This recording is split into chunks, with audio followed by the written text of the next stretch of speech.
Hey, what's going on, guys? You are now tuned into the live recording of episode 35 of Client by Client. Welcome in. Today, we're going to be talking about mastering the art of sticky marketing, how to make your organic marketing more sticky, and what to do to get your organic marketing to pull more clients, start more conversations, and to bring you more revenue month after month and week after week. If you are here in live, comment live. Let me know where it is you're tuning in from. We're going to get started here in a little less than 30 seconds. Today's episode will be aired on June 2nd. So we're rolling into June already. Should have kicked off the last episode with saying welcome into June, but we'll start this one off with that now that I'm a little bit more prepared. Cold Brew Gang, if you're in the house, you've had your cold brew coffee, throw some fires into the emoji. Throw some fire emojis in the chat. Damn. All right, enough of the pleasantries. Let's get down to business. Hey, what's up? Jeremy here from whatupjeremy.com, back with another episode of Client by Client. Thank you so much for tuning in. Yesterday, we started June. We're kicking off. We're there. We're in it. So welcome to June. Didn't get to say that in yesterday's episode, but thought I'd welcome you in now. It's the start of a new month, which means it's the start of some new goals. And with every goals comes how many clients you want to get. And so today I want to make it even easier by making your marketing sticky and showing you exactly what to do to get your marketing to stay in the minds of your prospects and in your niche. In the last episode, what we talked about is one of the unfortunate things that happens as coaches in this coaching industry to our coaching students as coaching students. We aim after big, lofty goals. And not only is it hard when you start, it's hard during, sometimes it's even hard after. And as you add clients into your coaching program, as you progress in your career, what you inevitably have happen to you is you have a prospect, is you have a client who wants to give up. The times have gotten really hard and they feel like the world's against them and they want to give up and they don't want to continue on coaching with you. How do you handle that? What do you do? Where do you come from? And then how do you prevent it from happening altogether? Can you completely eliminate it? I don't think so. I think anyone telling you that they don't have any clients that have ever quit on them are probably lying. So what we shared and what I covered was exactly what to do to prevent this from happening and a little bit of how to handle it in the moment. So be sure to backtrack to episode 34, just one before this one, to check that out if you have some clients right now. If you've either have someone who is wanting to give up, or if everyone's super happy right now and you want to prevent that from happening, I share with you what I do, the systems I use, the mindsets, the methodology. So be sure to track back one episode to check out that one. But in today's episode, we're going to talk about what to do to make your marketing sticky and how to master it. So let's hop in and let's bring this to life. I think it's important to understand before we talk about the tactics and the mindset, I think it's important to understand what happens if you don't get this right. The first thing that happens is you are Shahzadi Khan telling me to check my inbox on while I'm live, which we know already, right? In this space that anyone telling you to do that ain't hitting you with anything great. They're probably not real. They're probably ran by some sort of overseas bot manufacturing warehouse where they have people do this, and I don't even think it's a real person. So I'm not going to check my inbox, and if I do check my inbox, I'm marking you as spam. So if I don't get an apology beforehand, if you're going to comment on this, add value. Don't come in my living room and take a crap with your super non-sticky marketing. Yeah, what happens is you end up like this, like Shahzadi Khan. Let's bring him up. Like this person who is obviously not a real account and obviously probably doesn't have a real job or life. So let's not do that. If you don't get today's episode right, two things happen. The first thing that happens is you never rise above the noise. And if your marketing isn't sticky, it doesn't resonate, people don't remember it, you're easily forgotten, you will be left in the dusts. And when you think about it, we've never been in a more noisy environment than right now, right? In June of 2023. Social media, while it's evolved, there's never been more of it. The algorithm, while it's evolved, it's never been more complicated, nor has it ever been more competitive than it is in today's day and age. So whether your marketing is sticky or not, you're competing with a whole lot of noise. And if we remove the internet and technology and social media, you're competing with people's families, people's kids, people's jobs, hobbies, careers, passions, significant others, their health, their other concerns. And so you might be marketing right now and shouting from the treetops and consistent in posting and in your schedule. But if you don't get today's episode right, you begin to just blend in with the noise and you never stand out. That's the first thing that happens. The second thing that happens is that your prospects go with another coach. They go with someone whose marketing they do remember, they do recall, that breaks through to them, that cuts through their noise, that makes them not feel belittled, that makes them feel like their dreams are possible and they're capable of doing it. They go with someone who's elevated their beliefs and their mindset before they even signed up, while you're still yelling, posting consistently, making content and showing up, but not breaking through. And so your prospects go to other coaches to become clients, and you struggle to consistently hit 3, 5, 10K every single month. So that's what happens if you don't get today's episode right. Now let's talk about what to do to really bring this to life and to master the art of creating sticky marketing. The first thing that you need to do is you need to beat a drum.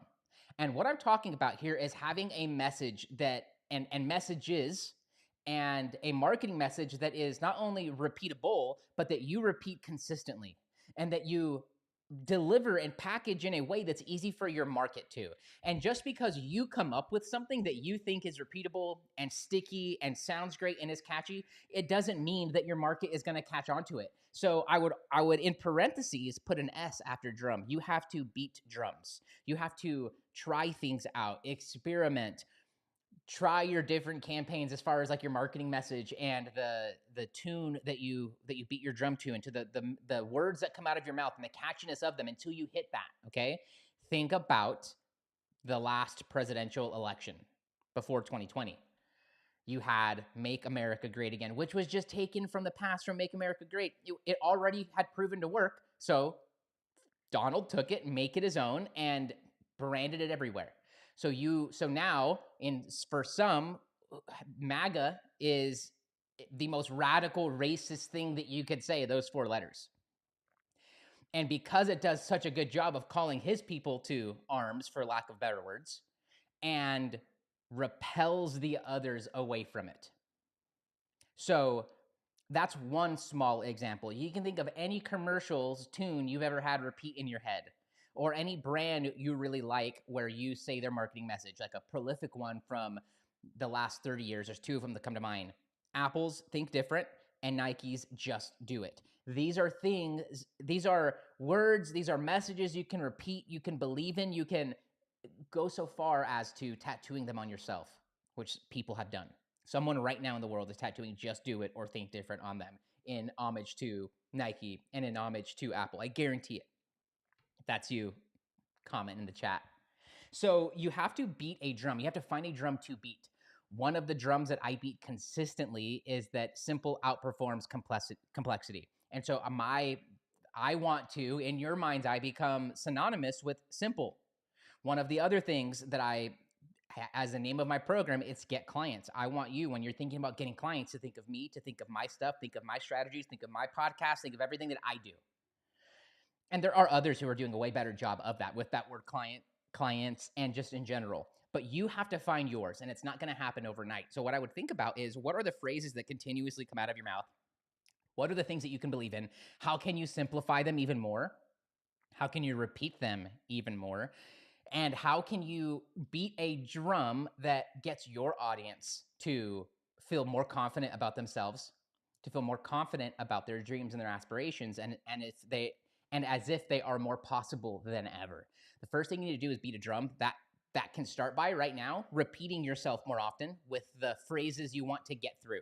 Good politicians do the most remarkable job of this. They will, on one day here in Arizona, have a campaign and say their words, and they will fly immediately to California and say the words there, and they'll get on social media that evening and say the words there, and they'll repeat them for 2, 3, 4, 10 years. So you got to take a page out of your politician book and find a drum that you can beat, find a phrase, words that you can get behind that are clear to your market, that can become synonymous with you. And when you do that, you will find that those prospects will come to you because you're the person they're repeating. You're the drum that they are marching to. So I need for you, in thing number one here, to sort through exactly what your message is, simplify it as much as you can, repeat it as much as possible. And hopefully, like, what I don't want is you just finding words and repeating them. What I really want is for you to inspire your audience to march to your beat. And that doesn't mean just repeating something. That means finding something worth repeating and then repeating it. So I just thought I'd clarify a little bit there. That's thing number one. The second thing that you need to do, I talk a lot about marketing to pains and marketing to problems, but that's really just one half of the equation, because in order for your market to really trust you, you do have to understand where they want to be. So what you've noticed over the last 35 episodes, if this is your only exposure to me or anywhere you find me on social media, is that I talk endlessly about marketing to pains and marketing to problems. And I do that because every single student I've ever had over the last 36 months, 48 months, and you listening right now, when I go to your marketing and I go to your page, it becomes abundantly clear to me why we're having the type of conversation that we typically have, and why you're underneath that 15, 10, 5, 3K a month mark consistently. When I go to your posts and I read them, they're very polished, and they sound really good, and they sound like you know what you're talking about. But the issue is that when your prospects get there and they're comparing you to another coach, that other coach that's getting through to them is talking about their pains and problems. You go to any well-formatted and well-put-together copy or sales page, you're going to find a whole thing that talks about pains and problems and that dives into scenarios around the pains and problems that their target for that is reading or is experiencing. And so they want them there to be read. And when I go to any of your guys' marketing, it really is too much polished. It's too much like the world is perfect. It's rainbows, it's butterflies, it's kayaks under the moonlight. Like, everything is going great. And the issue with that is that no one believes you, including your prospects, including the people you're trying to convince. Number one, they're not convinced that you're capable of getting them to this promised land that every piece of your content is explaining. They're not convinced that you're there yourself. And so what you need to do is what I talk about is market to pains and problems. When you market to the pain someone's experiencing, the problems and the issues it's causing them downstream in their life, in their business, in every area, they will not even question you. They will just believe you out the gate, because how is it possible that you know what's going on in front of them? They will feel like you're spying on them, like you're in their head, like you're listening in on their most coveted and private conversations. And they will think that they just found the person they need to work with. They just found the person they need to follow and dissect over the next month or two, maybe more. But that's only half of the equation. But the reason I don't share the other part of this equation is because I would need way more than just one podcast episode to really share this, but I think it is important, and I wanted to mix it up here today. So you need to be marketing to pains and problems. If you're not doing that, don't even bother doing what I'm about to tell you next, because you're already doing this in the wrong way, and you need more pains and problems marketing, I promise you. But to the other side, not marketing to the polished, perfect world, I want you to take that to the higher degree, and I want you to market to aspirations. You see, right now, you think you know what your prospects want in their immediate reality, but what they're really going after is 2, 3, 4 seasons after that. You need to know what's in those seasons after they accomplish hitting their goals that you're here to help them coach with and to get to, and to market to those things. For instance, I help coaches. So if I were to market to someone's aspirations, instead of saying get to 15K a month, which I do say, which is part of my marketing, because it's real, because it's bite-sized. But just for instance, let's shoot holes in my stuff. Instead of saying, I want to help you get to 15K a month, instead of saying, let's get you to 15K in clients consistently signing up, what I might say is, I want to help you build a team of 10 so that you can travel the world, live your perfect life, and do it all remotely while working less than 3 hours. Now, that already sounds completely unbelievable, but for somebody who's hit 15K a month or is very close to it, they're not thinking about 15K a month anymore. They're thinking about these longer aspirations. They're thinking of this place they want to be in. Let's say I was marketing to coaches like me who are single males around the age of 25, I might be talking more about traveling remotely, about getting the girl in addition to having the business, about the Lamborghini in addition to maybe where they're at right now, to aspirations. Right now, they're probably just trying to get the car payment made, or they're trying to get into a little bit of a better car and fill an upgrade. The Lamborghini probably feels 2 or 3 seasons down the road, 2 or 3 years, so to say. So market to more than what they want their immediate world to be like. Market to their aspirations. And coaches and marketers who do this really well create their market's aspirations. And like I said, I need way more than one podcast episode to really share this, but a really good coach, a really good marketer levels up your aim and aims you at a totally higher, more prolific, more admirable goal, and they level you up in a whole different kind of way than just saying the immediate goal you're going after. So the thing you need to do is market to aspirations, not market to their perfect polished world. Market to where they want to be 5-10 years down the road. Really understand and market to where they want to get to, what they're all doing this for. And in your marketing, hold them to that to remind them of the North Star. Not the 1 mile down the road they want to go, but the North Star they're really aiming at, this bigger, larger ideal. Good companies that have done this: Nike, Apple, Starbucks in some ways. Any brand or company that really gets you behind their message, that where you see a commercial and it makes you feel a type of way, these are companies that you want to dissect a little bit more. So market to aspirations, but right now, if you're not marketing to pains and problems, just do that and your marketing will get immediately better and will pull more clients in.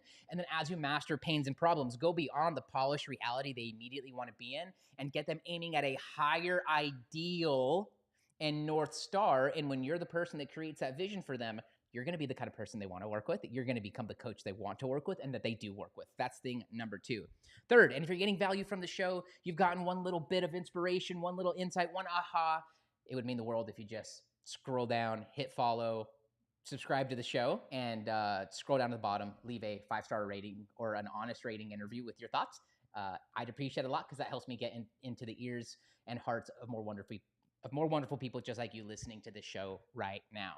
Thing number 3 is create a gap. A second ago, I talked about market to pains and problems and to market to, or to not market to polished, perfect life.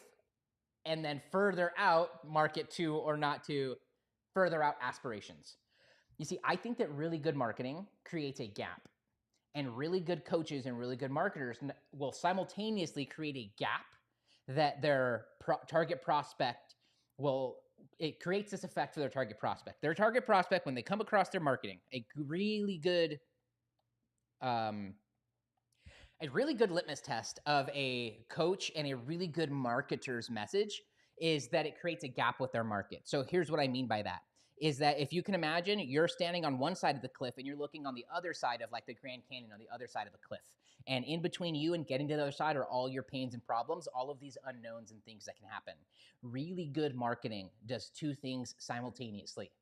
It, number 1, makes them feel more clear about their problems and more confident about the possibility of them crossing over and getting to their desired solution, desired reality, desired promised land, while simultaneously making them feel like that gap is wider than they may have imagined.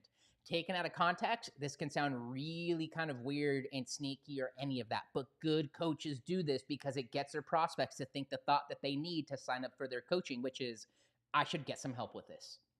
Are my odds of success being right here on this side of the gap of the cliff? Are my odds of success with this coach, with you, am I more likely to get to the other side and have less of the pains and problems I have now on this side? Because right now, I'm more confident that you can help me with my problems because you just repeated them to me better than I could have even shared my own problems. And then you also talked about what happens when I get to the other side, gave me a clear picture that met with what meets my vision for where I want to be down the road. So if you know both sides of that, you can help me get over this middle part. Really good marketers create a gap that simultaneously makes you feel more clear about the problems that you're having and that there is a solution and gets you even more confident about where they want to be with a coach's help. Good marketing creates a gap. Sticky marketing creates a gap. Because the other thing that happens is that when you do this right and you get this part right, you become their Netflix. If you know the problem better than anywhere else I've found it, and you know the solution and what the promised land and what my aspirations are better than anywhere I found or read it, then not only are you going to be the coach I want to work with, in the meantime, before I reach out and have a conversation with you or book a call, you are going to be the coach's content who I consume around the clock for the foreseeable future. Do you want your prospects binging on your content Netflix style? I think so. And that's what this is all about. That's what happens when you get this right. So what you need to do is create that gap. And what this gap does is it lets your audience come to you. You guys have heard me talk a lot about getting your prospects to chase you. Head back to episode 5 if you're new to the show and check that one out. You have to leave and create room for your prospects to come to you. I'm big on you not chasing, you not walking towards, you planting your feet and getting your prospects to come to you every step of the way, because you're the authority. And whether you are the authority in your space or not, you need to be the authority with your prospects. What this means is talking about pains and problems and what will happen if they don't do anything about them, while conversely saying, okay, I'm clear on your pains and your problems and what that is costing you now and what that can turn into. Let's talk about the future. Let's talk about what's on the other side. What do you immediately want? And then what do you aspire to? And when you can know that, there now becomes this clear divide in between where your prospect is at and where they want to be. Meanwhile, and this is what a really good sales call sounds like, guys. Meanwhile, you did zero coaching. You talked zero about your strategies, zero about your methods, zero about pricing, zero about anything. And all you did is get clear on where are you at and what is that causing? Why do you want out of that? And where do you want to be? And why is it exactly that you want to be there?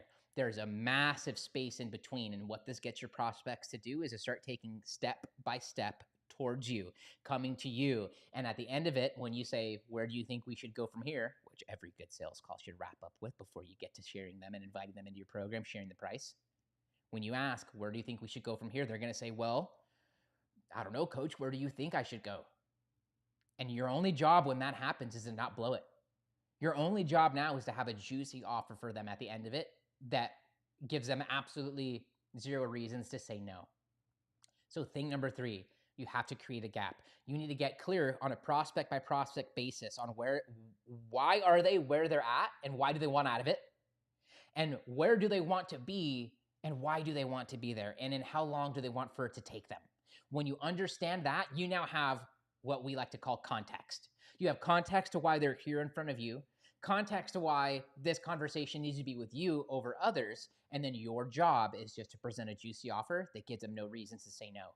This gets them walking towards you. This prevents you from having to continuously chase, and this creates a gap that gets them to binge on your marketing, to want to understand more about how you work with others, and gets them thinking about working with you. And if that's not mission complete, I don't know what is.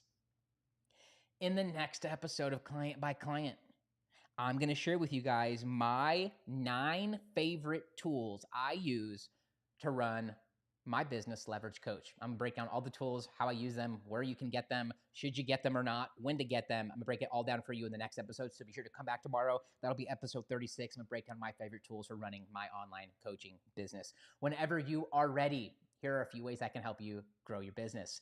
Thing number 1, coaches, are you still managing your leads and your pipeline from Facebook, from Messenger, from Instagram, or from your email inbox? Well, you're losing leads and you're leaving a lot of money on the table. And that's why I created GetBookedCRM for you. All you have to do is message me the letter CRM and find me on Instagram all you have to do is find me on Instagram at WhatUpJeremy and send me the letters CRM.